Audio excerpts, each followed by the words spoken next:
Shalom Bapak Ibu, Saudara-saudara sekalian. Kita kembali belajar firman Tuhan dalam acara Manna Rema hari ini.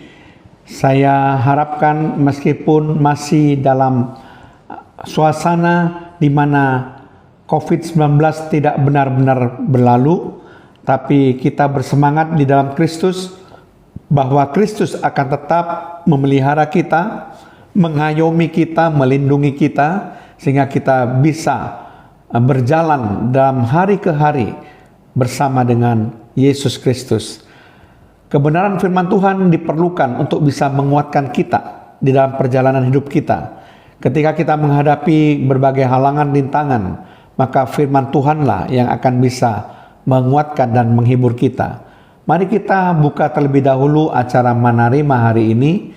Terima kasih Tuhan kalau kami bisa terus belajar firman Tuhan melalui acara Manna Rema hari ini. Tuhan, kami yakin dan percaya semangat kami untuk belajar firman Tuhan tidak pernah luntur, tetapi makin menggebu-gebu Tuhan, supaya hidup kami boleh diperkaya oleh firman Tuhan.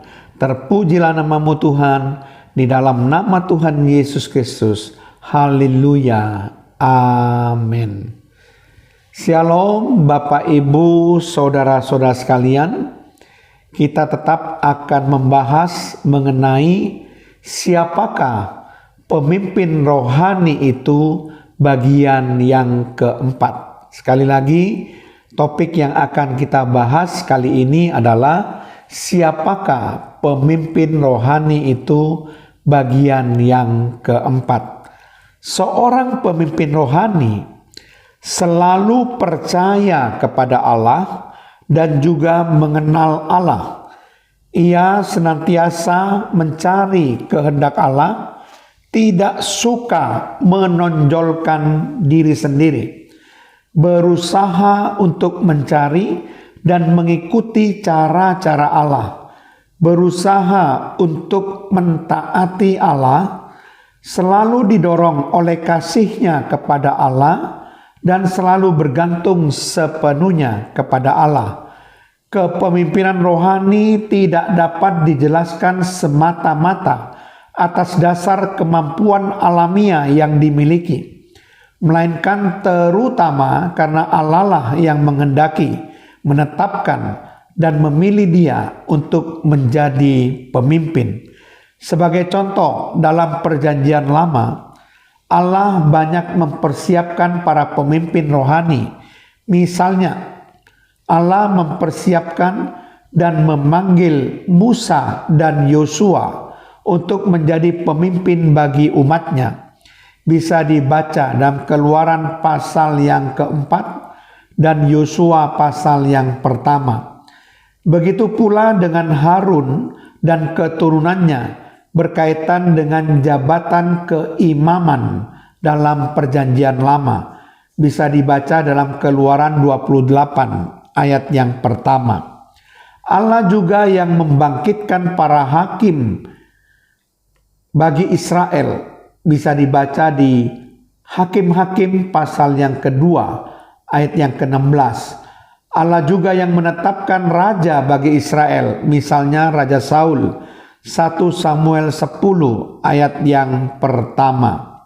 Atau Raja Daud, 1 Samuel 13 ayat 14 dan 2 Samuel pasal yang ke-7, dan juga Raja Salomo, 1 Raja-Raja pasal yang ke-8. Dan Allah pula lah yang memanggil para nabi dalam Perjanjian Lama. Sedangkan dalam Perjanjian Baru, Kristus sendiri yang memilih, mempersiapkan, dan mengutus ke-12 rasulnya. Allah pula yang memberikan karunia-karunia rohani untuk melaksanakan pelayanan di dalam dan melalui gerejanya. 1 Timotius 4 ayat yang ke-14.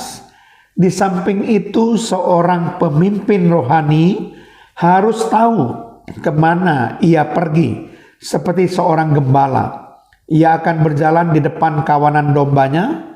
Ia mengenal domba-domba yang dipimpinnya, dan domba-dombanya mengenal dia. sehingga domba-dombanya mau mengikuti kemanapun ia pergi.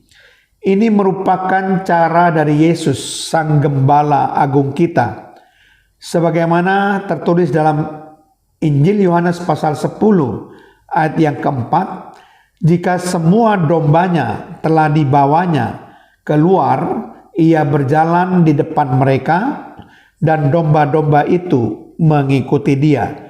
Demikian juga dalam Injil Yohanes pasal 10 ayat 14, akulah gembala yang baik dan aku mengenal domba-dombaku dan domba-dombaku mengenal aku. Amin. Kita sudah membahas tentang siapakah pemimpin rohani itu pada bagian yang keempat. Mari kita berdoa. Terima kasih Tuhan, kalau kembali kami boleh menjabarkan lebih luas lagi mengenai siapakah pemimpin rohani itu menurut kebenaran firman-Mu Tuhan. Kami tahu Tuhan, tujuan kami membahas ini agar setiap orang yang mendengarkan firman Tuhan ini boleh menjadi pemimpin-pemimpin rohani yang baik. Terpujilah nama-Mu Tuhan, di dalam nama Tuhan Yesus Kristus. Haleluya. Amin.